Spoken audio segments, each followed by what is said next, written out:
amazing. It smells really good. It's got fish cake and a boiled egg. And then we've got little tongs here, so I think we just cut it up into bite-sized pieces and have with our chicken.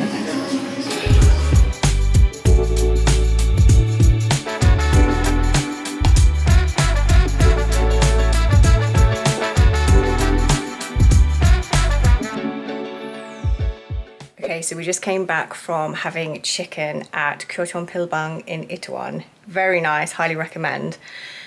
We picked up some deli manju on the way, which are these kind of cakes with custard in, and we're going to finish Love is Blind. I just done my skincare routine because my skin has been so dry and red since I've been here. I think with the aircon and just like the long flight, so it's feeling quite dry. So I've just put on some of the Dr. Curator kombucha essence and also the propolis ampoule, and that's calming it down a little bit. And then I followed up with a facial oil. But yeah, early night, it is 9:15, so we're gonna go to sleep. And then tomorrow, it's a pretty chilled morning, and then we are gonna do the personal color service. So really excited about that. They did say that I can't film in there, so I'll try and see what I can take, even if it's just some photos, and then explain the process of it, because I know a lot of you have it on your to-do list when you visit Korea. So that should be fun. See you then, bye.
Thought I'd do a little bit of an update because I haven't really vlogged much the last day, but we had such a nice day yesterday. We went for a hike up Namsan Tower. We actually were up, I was up quite early, and it was the first night I had a really good sleep. So yeah, the cable car doesn't open till 10 AM, but we kind of wanted to go and beat the crowd. So I think we set off at around 8, and yeah, we got a little bit lost on the way up. So I wanted to originally walk up the main road that goes all the way to the top, which is where the bus route goes. But we ended up taking the grueling, I don't know how many steps it took, but it was a hard slog being 5 months pregnant. So lots of stops, lots of drinks on the way. But we did make it up there. We put a little lock on for baby girl who's due in February. Just had a little bit of a look around and then took the bus back down to Myeongdong and had jjajangmyeon for lunch and a bit of a rest. And then we set back out at 1:30 to get our personal color analysis. So I know that that is an extremely popular activity to do in Seoul. There's lots of companies that do it, but usually they have like a 2 to 3 month waiting list. Like, it's so popular.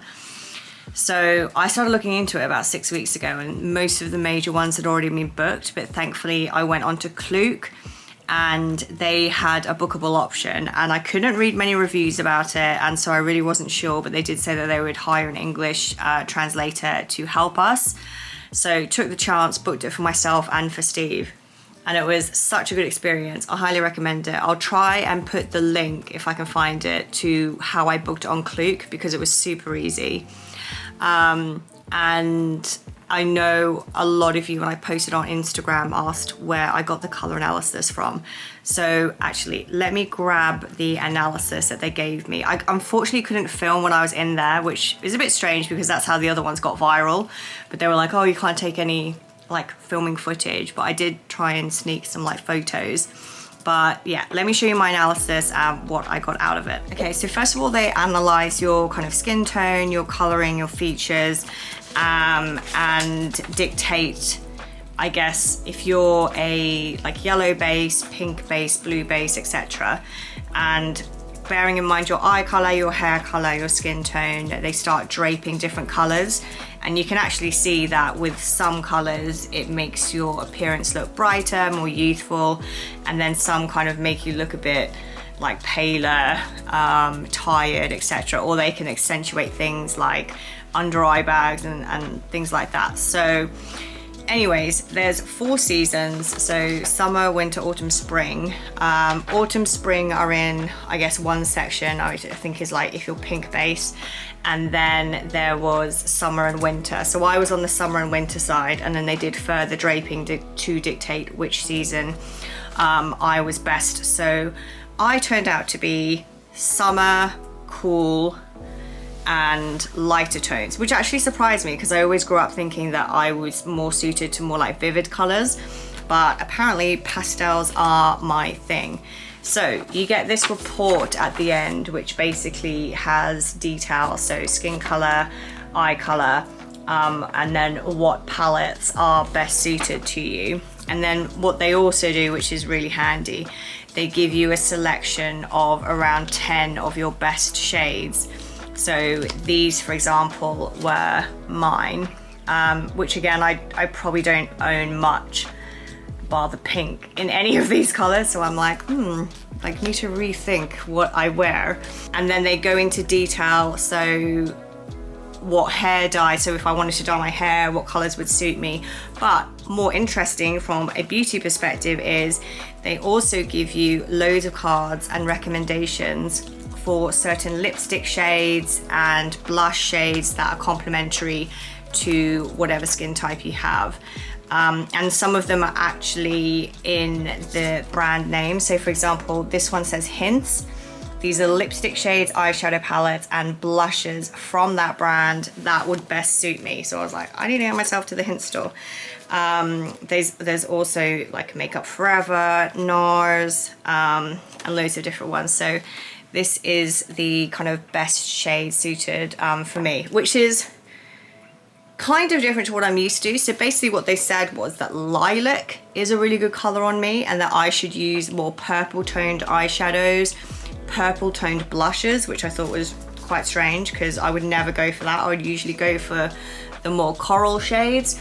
But actually what she was saying is because I have redness on my cheeks, that coral can actually accentuate that and therefore like detract from my appearance. So off I went to Olive Young afterwards and picked out a few of the recommendations. She also gave me a long list of specific products from K-beauty brands that would work best for my skin type. So first of all, I got this Romand palette. This is their Better Than palette number 6 in Peony Nude Garden. So you can see there's kind of like more lavender, pinky shades in this one. Again, probably not a palette that I would usually go for. So for example, if I show you my Hints palette, which is the one that I bought last trip, which is the one I use, it's more kind of like bronzy shades. So yeah, interested to try this one. It's actually my first Romand eyeshadow palette, so I hope they are quite pigmented, but all the colors look very nice, very blendable, so I will be trying that one today. I got this blush, which was also on my list. This one's from Peri Pera. Again, this is probably a lot lighter than a blush that I would be used to. So for example, the one that I'm used to is the one from Shiswa, which is a sister brand from Unleasher, and is a more kind of dusty rose pink.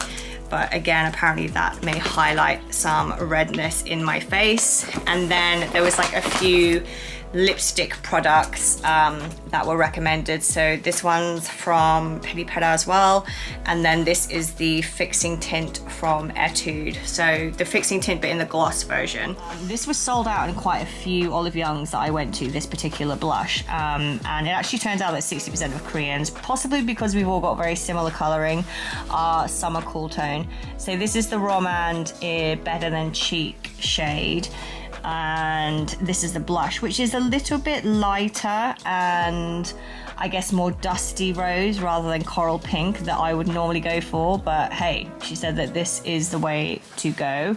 And then she also said that lavender and lilac eyeshadows, and actually lavender lilac blush, which I would never ever go for, is best suited for my summer cool type. And what was interesting when I went to Olive Young, and I'll try and put a video of what I'm talking about, but when you look at the makeup products, it actually says like best for cool tones, or like best for like pink base, or best for like warm. Best for spring, and so it just goes to show like how important or like how trending color analysis here is in Korea. So anyways, very insightful activity to do, highly recommend it, really enjoyed it, and also it gives me a chance to go shopping. So that is basically the plan today. Also, one thing I wanted to point out is Korea is a very homogenous society, and so actually she was saying like when I got my personal color analysis and I was cool summer, I was like, oh, that's really shocking, and she was like, well, actually 60% of Koreans are cool summer. So I was like, oh, that kind of makes sense because we all have very similar coloring in terms of skin base, hair color, eye color. It's very different to Caucasian, where you could be blonde, redhead, different shades of brown. Most Koreans have similar hair type.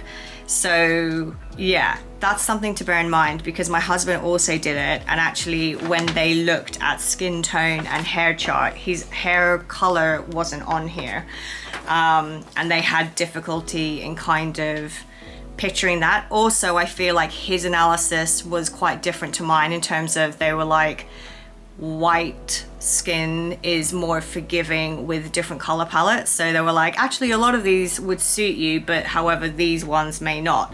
So I would just say if you are darker skin toned, lighter skin toned, like as you can see, the shade range for skin tone here is quite minimal, which if you've been to Korea and you've checked out any foundation section, you will know it's pretty bad. That is just something to bear in mind. Again, this is just the one that I went to, and because I booked it and I needed to get the English translator as well, it could just be very Koreanized. I don't know what it would be like for Color Society or Colorful Hejin, I think it is, which are the more international market tourist focused ones. Potentially they have a wider skin range, hair range that they can do analysis on, but it is just something to keep in mind, and I will make sure that I ask some of my friends that are different skin tone to see where they got their color analysis from as well. But yeah, I just wanted to highlight that. I'm not sure if I will do daily vlogs, to be honest. It's been such a nice trip, and obviously I think I explained in my getting ready for Korea trip that this trip is quite meaningful for me. Obviously I am pregnant. It's going to be the last trip for quite some time, and I'm used to coming back to Korea 2 to 3 times a year, so I'm very conscious of the fact that I want to see everyone, all my friends, and do some things that have long been on my Korea list that I haven't been able to do, because every time I come to Korea usually it's for work. So I also just want to be in the moment, be present, enjoy it, but then also film some interesting stuff for you guys as well. So I'm just trying to balance that out at the moment. So I might just do like snippets with a voiceover, or talk to camera like this and show you what I've been up to previously. But today is a pretty lazy day, so we're thinking we might go to shopping now, armed with our color list and makeup list, and then see what we fancy. But definitely, first of all, I need some food.